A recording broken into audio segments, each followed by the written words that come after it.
Hallelujah, thank you Jesus, thank you Jesus.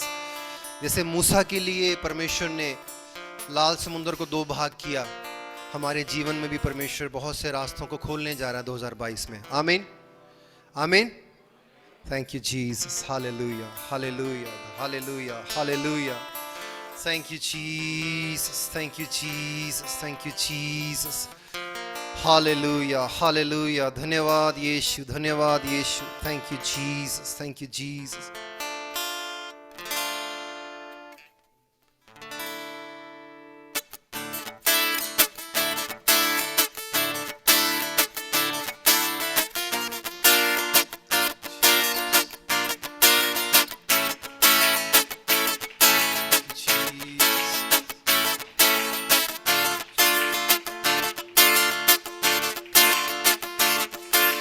मैं तेरे आगे आप चलूंगा और तुझको विश्राम दूंगा। मैं तेरे आगे आप चलूंगा और तुझको विश्राम दूंगा। चिंता ना करो, भय ना करो, हाथ पकड़ कर तुझे मैं चलाऊंगा। चिंता ना करो, भय ना करो, हाथ पकड़ कर तुझे मैं चलाऊंगा। मैं तेरे आगे आप चलूंगा और तुझको विश्राम दूंगा। मैं तेरे आगे आप चलूंगा और तुझको विश्राम दूंगा। मैं तेरे आगे आप चलूंगा और तुझको विश्राम दूंगा। चिंता ना करो, भय ना करो, हाथ पकड़ कर तुझे मैं चलाऊंगा। चिंता ना करो, भय ना करो, हाथ पकड़ कर तुझे मैं चलाऊंगा।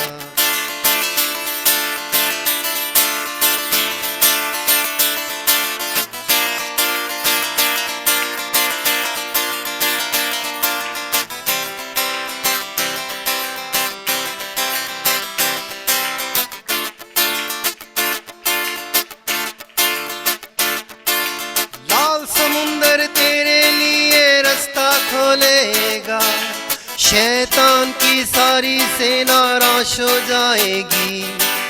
यरदन नदी भी हटकर बहेगी, जीवन का फाटक तुम्हें स्वागत करेगा। जीवन का फाटक तुम्हें स्वागत करेगा। लाल समुंदर तेरे लिए रास्ता खोलेगा, शैतान की सारी सेना नाश हो जाएगी। यरदन नदी भी हटकर बहेगी, जीवन का फाटक तुम्हें स्वागत करेगा। जीवन का फाटक तुम्हें स्वागत करेगा। मैं तेरे आगे आप चलूंगा और तुझको विश्राम दूंगा। मैं तेरे आगे आप चलूंगा और तुझको विश्राम दूंगा। चिंता ना करो, भय ना करो, हाथ पकड़ कर तुझे मैं चलाऊंगा। चिंता ना करो, भय ना करो, हाथ पकड़ कर तुझे मैं चलाऊंगा।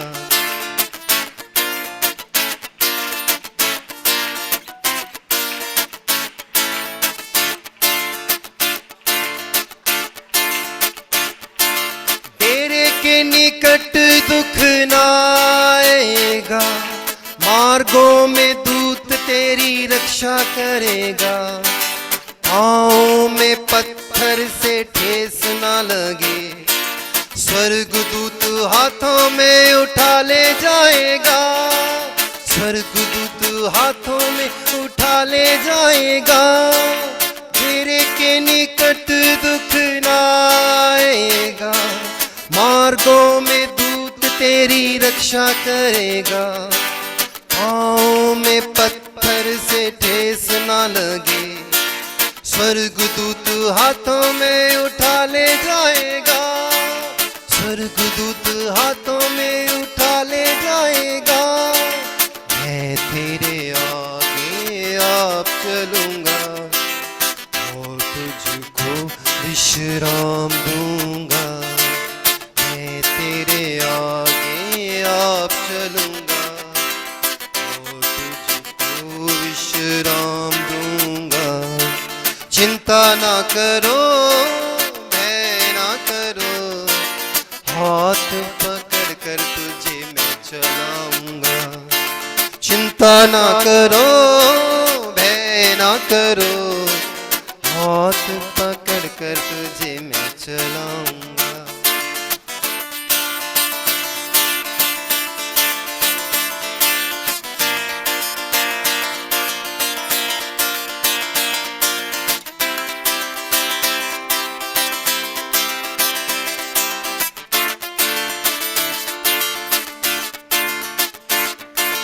मारा का पानी भी मीठा लगेगा, यरीहो की शहर पना गिर पड़ेगी, सूर्य चंद्रमा की गति थम जाएगी, जीवन की ज्योति तुम्हें ले जाएगी, जीवन की ज्योति तुम्हें ले जाएगी, मारा का पानी भी मीठा लगेगा, यरीहो की शहर पना गिर पड़ेगी, सूर्य चंद्रमा की गति थम जाएगी, जीवन की ज्योति तुम्हें ले जाएगी, जीवन की ज्योति तुम्हें ले जाएगी, मैं तेरे आगे आप चलूंगा और तुझको विश्राम दूंगा। सब मिलके गाएं,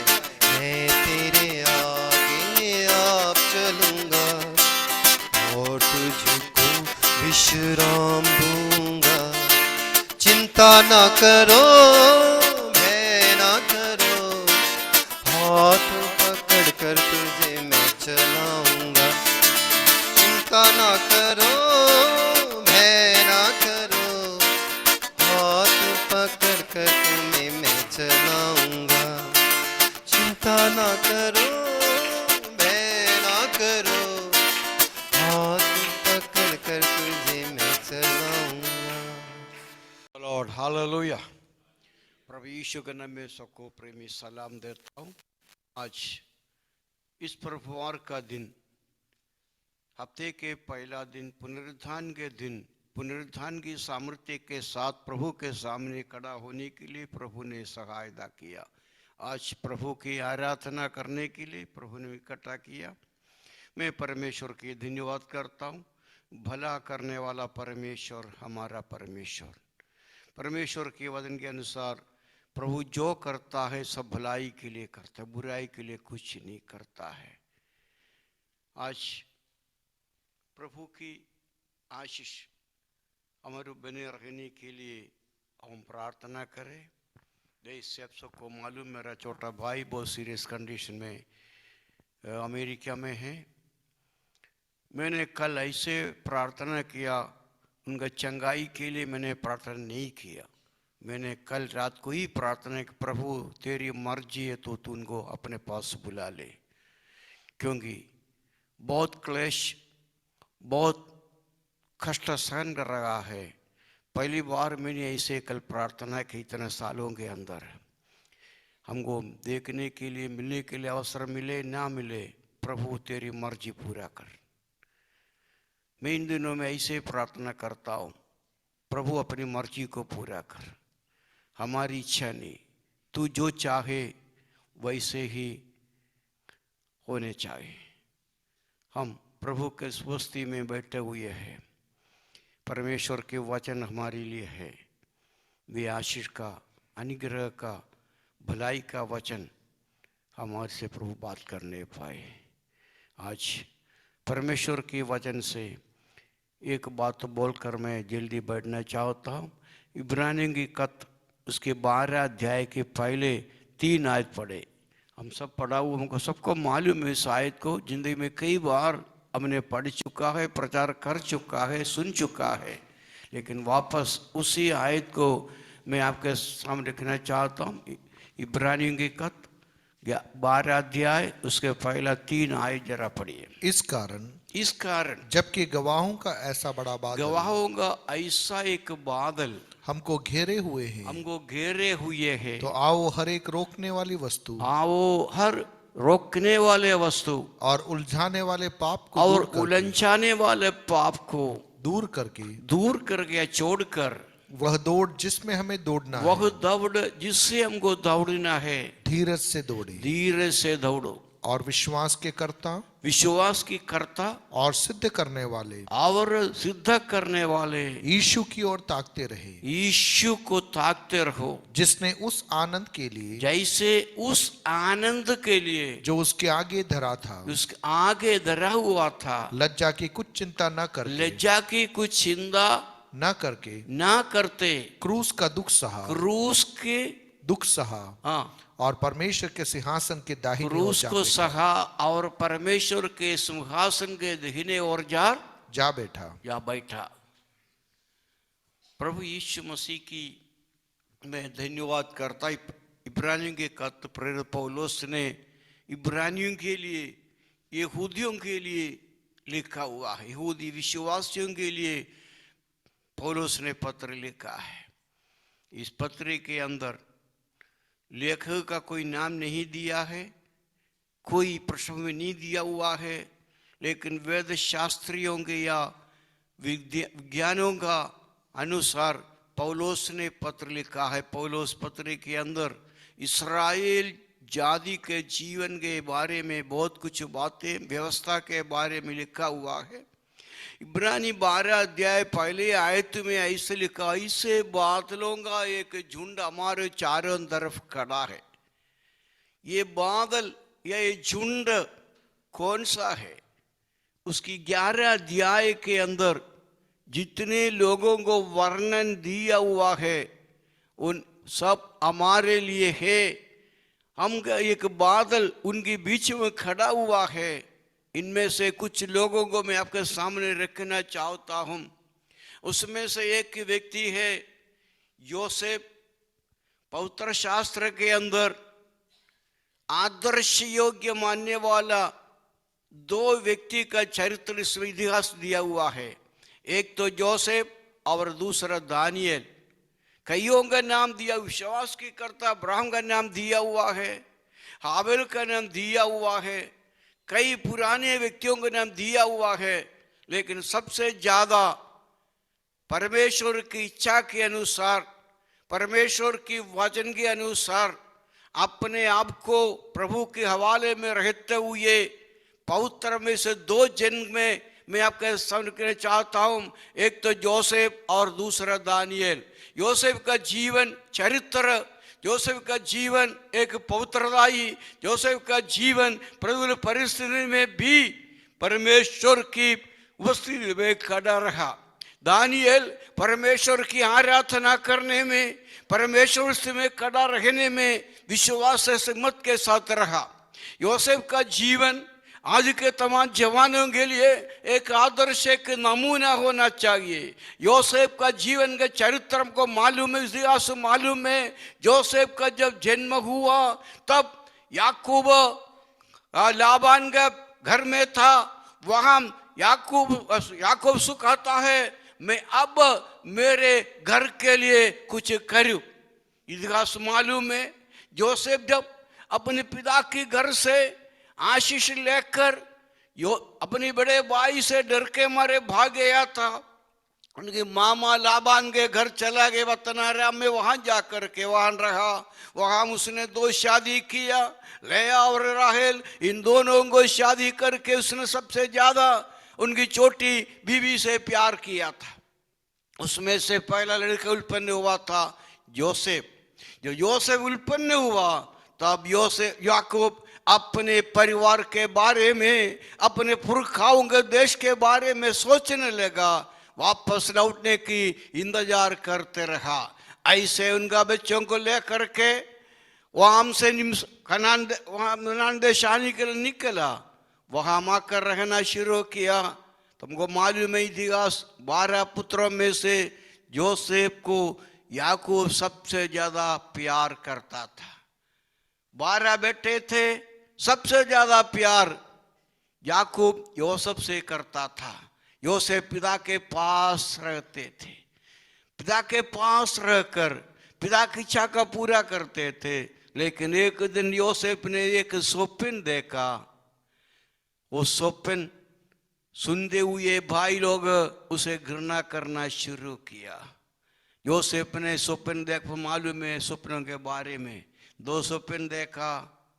पहला स्वप्न जो भाइयों के साथ खेत में था, वहां उसने देखा एक स्वप्न जो खेत में कटनी हो रहे थे, जो कटनी करके बांध के रखा हुआ था। उस फूल में से 11 खड़ा होकर उनको दंडवत किया करके स्वप्न देखा। दूसरा स्वप्न देखा, सूर्य चंद्रमा और 11 नक्षत्र उन्हें दंडवत करते करके योसेफ ने देखा। जब स्वप्न बताया तो भाइयों ने उनसे घृणा करना, वैर करना शुरू कर दिया। जैसे कैसे भी उसको नाश करने के लिए कोशिश करते रहा, लेकिन मौका नहीं मिला। लेकिन एक दिन खेत में या गाय बकरों को चलाने के लिए भाई लोग जंगल में रहते थे। पिता की इच्छा के अनुसार योसेफ भाइयों के पास उनको ढूंढ करके चला। वो मदीना से मालूम है, वहां गए, उन्होंने देखा, दूर से बोला, आओ स्वप्नहार आ रहा है, अब उसको अपन खत्म करेंगे, उसका स्वप्न क्या हो जाएगा। Praise the Lord. जब भाई लोग उनको पकड़ करके उनको मालूम है मारने के लिए कोशिश किया, लेकिन रूबेन और यहूदा ने बोला मत मारो, इसको ऐसे करेंगे, कुआं में डाल देंगे। उनको मन में सोचा था उनको बचा करके पिता के पास वापस भेजेंगे, लेकिन ऐसे अवसर नहीं मिला। उनको योसेफ को हाम से निकाल करके मिस्र में उनको बेच लिया, इश्माएलियों को बेच लिया। उन्होंने लिया कर योसेफ को मिस्र देश में पुतीफर नाम एक अधिपति के हाथों में बेच लिया, गुलाम होकर वहां रहते हुए भी। वहां पढ़ते हैं योसेफ के साथ परमेश्वर था, योसेफ के साथ परमेश्वर था। जिन्होंने हानि करने के लिए सोचा, मार डालने के लिए सोचा, लेकिन परमेश्वर ने उनकी योजनाओं को खत्म कर दिया। योसेफ को मिस्र देश में गुलाम के रूप में बेच लिया। पुतीफर के घर के अंदर एक गुलाम होकर के रहा, लेकिन वहां भी उनको कठिनाई का सामना करना पड़ा। इतिहास मालूम है, उसको पुतीफर की घर से कारावास में जाना पड़ा। वहां पड़े पड़े भी वहां पढ़ते हैं परमेश्वर योसेफ के साथ था। कितना भी कठिन परिस्थिति हो, यदि परमेश्वर किसी के साथ है, उसको कोई हानि कोई करा नहीं सकेगा। यदि परमेश्वर का चुना हुआ लोगों को नाश करने के लिए शत्रु बहुत कोशिश करेगा, लेकिन परमेश्वर आपके साथ है, आपको कोई नुकसान नहीं कर सकेगा। तकलीफ उठाना पड़ेगा, परेशानी उठाना पड़ेंगे, क्योंकि प्रभु यीशु मसीह ने कहा संसार में तुम्हें क्लेश होता है, लेकिन धीरज रखो, मैं तेरे संग हूं। यदि प्रभु हमारे साथ है, कठिनाई के बीच में भी, परेशानी के बीच में भी छुटकारे देने वाला, विजय देने वाला एक प्रभु हमारे साथ रहता है। उस यीशु ने वायदा किया था, जगत के अंत तक मैं तेरे साथ रहूंगा। जो वायदा के अनुसार साथ रहने वाला प्रभु आपके साथ है तो घबराने का जरूरत नहीं है। परिस्थिति कैसे भी कड़े हो, भाई मौत का सामना करना पड़े, लेकिन मौत आपको छुएगा नहीं है, क्योंकि प्रभु आपके साथ रहता है। प्रभु की समय पर इच्छा के अनुसार प्रभु में चलाएगा। तकलीफ होगा, क्लेश होगा, मुसीबत का सामना करना पड़ेगा, भूखा रहना पड़ेगा, जेल में जाना पड़ेगा, लेकिन परमेश्वर आपके साथ है, डरने का जरूरत नहीं है। Praise the Lord. परमेश्वर यदि किसी के साथ है, चाहे जेल में जाना पड़े, वहां भी कोई तकलीफ नहीं होगा। परमेश्वर आपके साथ है, परमेश्वर साथ है, प्रभु हमारे मदद करने वाला है। Praise the Lord. प्रभु की वचन हमारे लिए कार्य करता है। मैं विश्वास करता हूं, जब कई बार पुलिस वालों के सामने जाता है, वे अच्छी बात नहीं बोलता, गाली गलौज करता है। उसके साथ ही बात मेरा भी अनुभव कई बार हो चुका है। मैं जब 1970 में जब अबू रोड में था, अबू रोड से रेवदर नामे की जगह पर हम किताबें बांटने के लिए गए। मेरे साथ 4-5 लोग थे कि OM टीम का टीम था, हम 8-10 लोग थे, गाड़ी था। उस गाड़ी में वहाँ गए, रेवदर में गया, एक गाँव किताबें बांट रहे थे। वह हमसे पुलिस ने आकर के बोला, ये हम ये कर नहीं सकता, और सबको मैं बंद कर देता हूँ। पकड़ के लेके गए पुलिस स्टेशन के अंदर, वहीं बिठा दिया और बोला जमीन पर बैठो। हम जमीन पर बैठ गया।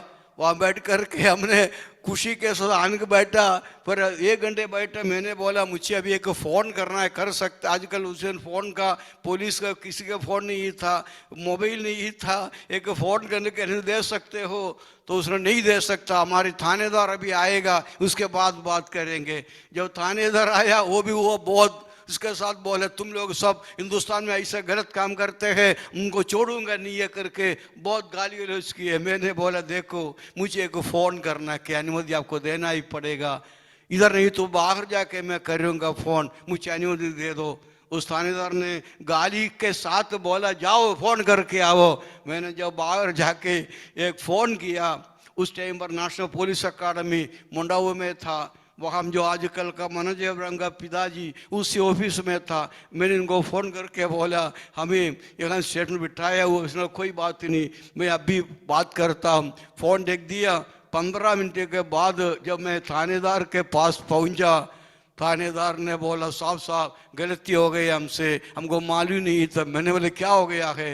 अरे साहब हमको पता नहीं था आपका इतना पहुँच के लोग हैं, देखो SP साहब का फ़ोन आया है, आज मुझे ट्रांसफ़र कर दी, इसी क्षण मेरा ट्रांसफ़र हो चुका, इधर से देखो मैंने गलती किया, सज़ा मुझे मिला है, इसलिए आप खुशी से जाओ, लेकिन मेरे साथ खाना खा के ही जाना है। एक पानी नहीं देने वाला व्यक्ति, गाली करने वाला व्यक्ति बोला अब खाना खा के जाएंगे। हमको 8 लोगों को खाना खिला करके खुशी के साथ हमें भेज दिया है। मेरे कहने का तात्पर्य है, यदि परमेश्वर हमारे साथ है, हमें कभी घबराने का जरूरत नहीं है। प्रभु की इच्छा प्रभु हमारे ऊपर करना चाहता है। प्रभु की वचन हमें ऐसे कहता है। मैं ये विश्वास करता हूँ प्रभु के लिए कोई काम असंभव नहीं है। जोसेफ के जीवन के अंदर कितने कठिनाई हुआ था, लेकिन जो सपना प्रभु ने उनको दिया था, दिखाया था, उसका पूर्ति करने के लिए कई बार तकलीफ उठाना पड़ेंगे। परमेश्वर की राज्य के लिए, उसकी बढ़ोतरी के लिए क्लेश उठाना पड़ेगा। बिना क्लेश प्रभु से कुछ प्राप्त नहीं कर सकेगा। प्रभु ने जो वायदा किया, उस वायदा का पूर्ति के लिए ये सबका सामना करना ही पड़ेगा। परमेश्वर की वचन हमारे साथ है, प्रभु हमारे साथ है। वो मालूम है, योसेफ वहाँ कारावास में पड़ा रहा, वहाँ का सारी इतिहास आपको मालूम है।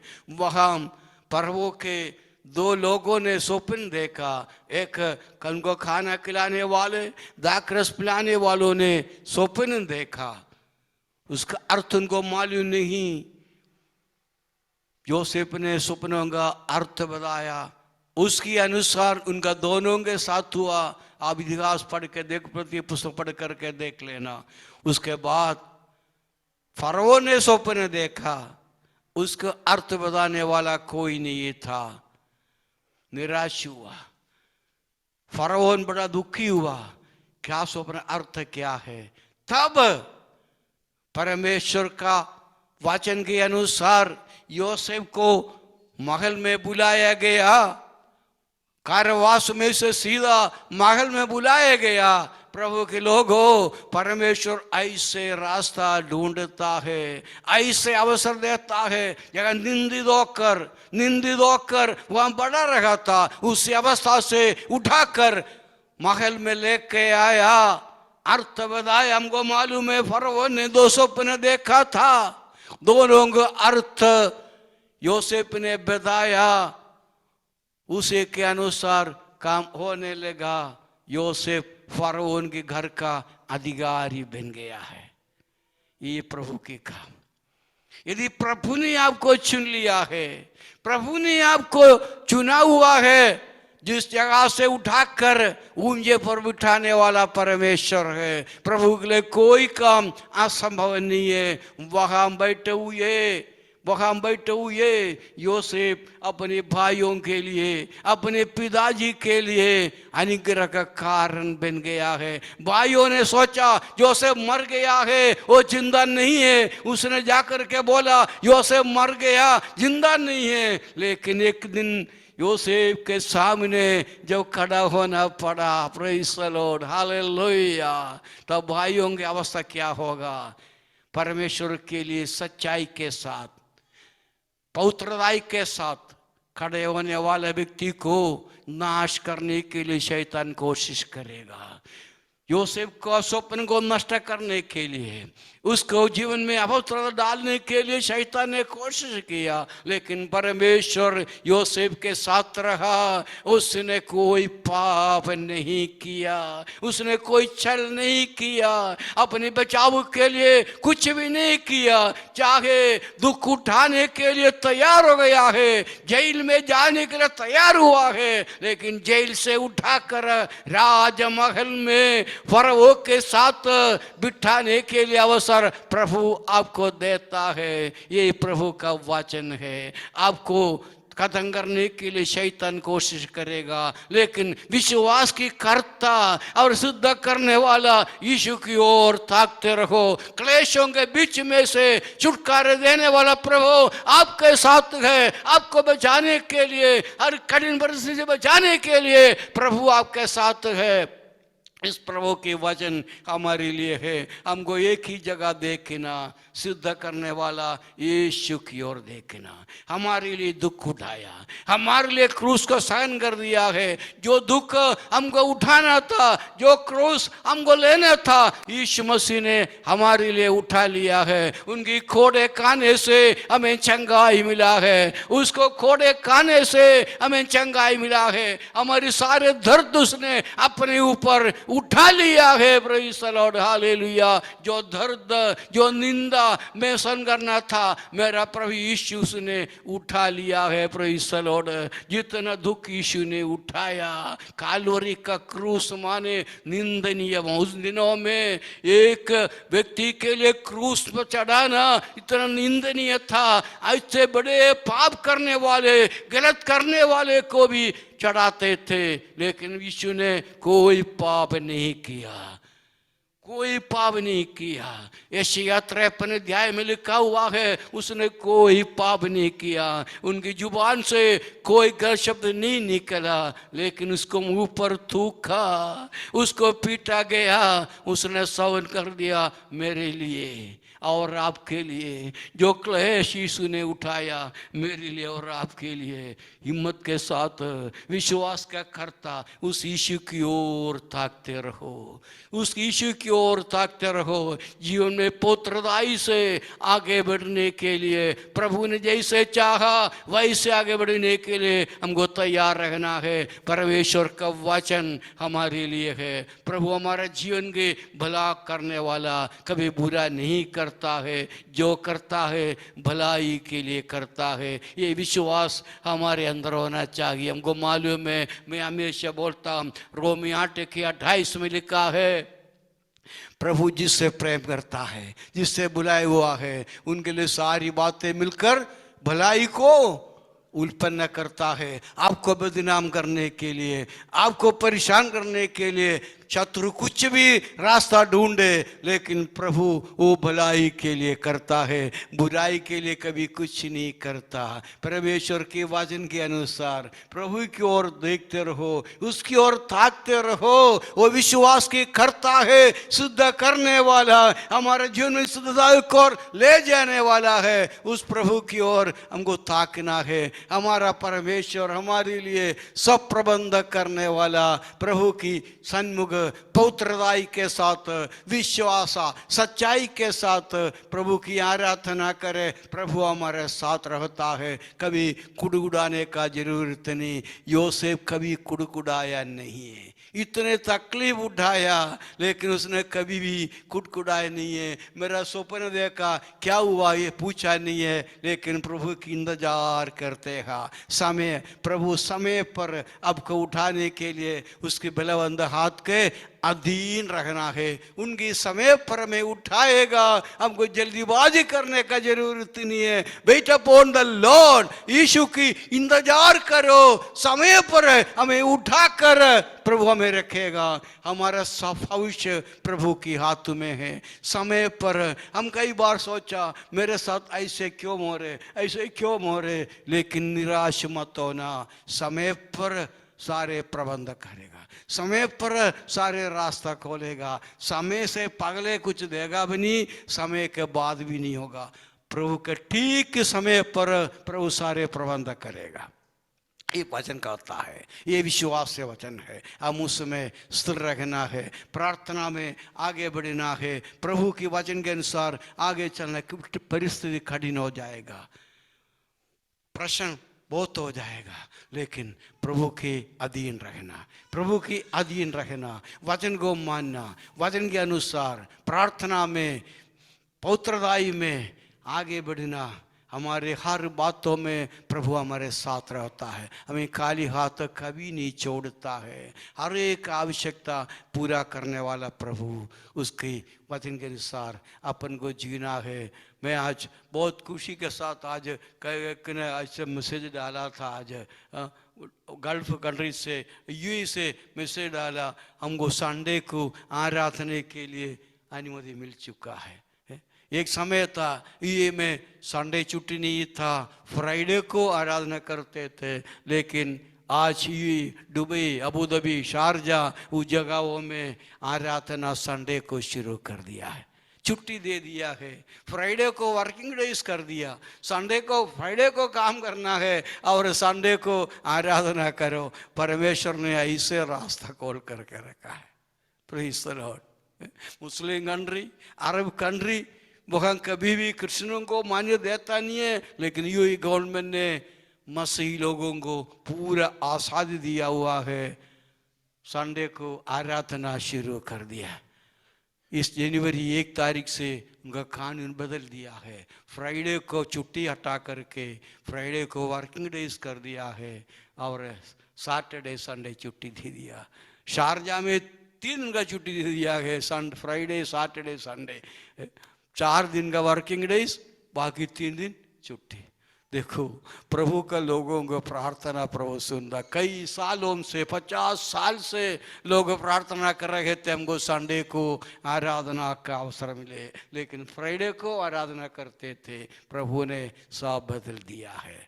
ये प्रभु के लिए कोई काम असंभव नहीं है। यदि विश्वास योग्यता के साथ, प्रार्थना के साथ, वचन को मानकर, इस वचन के अनुसार हम आगे बढ़े, परमेश्वर हमारे लिए सारे प्रबंध करेगा। हम उसकी ओर ताकना, संसार की ओर नहीं देखना, किसी व्यक्ति की ओर ना देखना, किसी समाज की ओर मत देखना, प्रभु की ओर देखना। निराश नहीं होना, तकलीफ उठाना पड़ेगा, प्रभु ने क्लेश होगा, संसार में क्लेश होगा। यदि एक विश्वासी के जीवन में क्लेश नहीं तो कोई फायदा नहीं है। दुख उठाना पड़ेगा, क्लेश का सामना करना पड़ेगा, लेकिन परमेश्वर हमारे साथ है। प्रभु ने यही नहीं कहा मैं तुम्हें आते ही सिंहासन दूंगा, आते मैं ऐसा करूंगा, ये नहीं कहा है। प्रभु ने कहा क्लेश होगा। यदि एक विश्वासी में रहना है, विश्वास में रहना है, दुख उठाना पड़ेगा, लेकिन शुद्ध करने वाला यीशु की ओर देखना, इंसान की ओर मत देखना। किसी व्यक्ति की ओर मत देखना, सहायता करने वाला प्रभु यीशु मसीह की ओर देखना, ध्यान करना, प्रभु हमें सहायता करेगा। इस वचन के लिए मैं प्रभु के धन्यवाद करता हूँ। प्रभु हमारे साथ है, जो वचन दिया मैं आपके सामने रखा, प्रभु आपके साथ रहे, हमारे साथ रहे, पूरा साल जीने के लिए सहायता करे। यह अंधे समय आ चुका है, अंधे समय क्लेश होगा। प्रभु ने कहा क्लेश का समय है, अंधे समय, लेकिन अंधे समय पवित्र आत्मा को मैं उंडे लूंगा। अंधे समय में दो बात प्रभु ने कहा, अंधे समय में क्लेश होगा, लेकिन अंधे समय में मैं पवित्र आत्मा तुम्हारे ऊपर उंडे लूंगा। Praise the Lord. पवित्र आत्मा को प्राप्त करके आत्मा के भरपूरी में आगे बढ़ना, क्लेश में भी सामना करना। क्लेश का समय है, तकलीफ का समय हर साल बढ़ते जा रहा है, अब ये कम होने वाला है नहीं है। 19-20 से बढ़कर 21 से बढ़कर 22 ये होगा, क्योंकि प्रभु की आगमन निकट है।